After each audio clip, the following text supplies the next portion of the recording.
Сәлеметсіздер ме, құрметті көрермен, біздің каналға қош келдіңіз.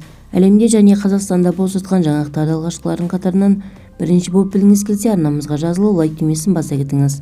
Ауруханаға алып кеткен Алматыда ер адам 2 ұлын өлтірді деген күдікке ілінді. Оқиға бейсенбі күні жалдамалы пәтерлердің бірінде болған.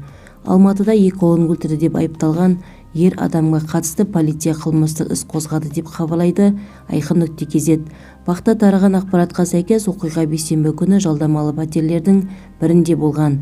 Әжесінің қарауында болған балаларды әкесі ауруханаға апарамын деп алып кеткен. Балалардың үлкені 5 сыныпта, кішісі 2 сыныпта оқыған.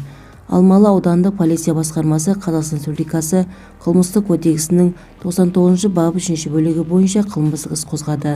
Сараптама тағайындалды. Істің ақ-қарасы анықталып жатыр деп хабарлады Алматы қалалық полиция департаментінің баспасөз қызметі.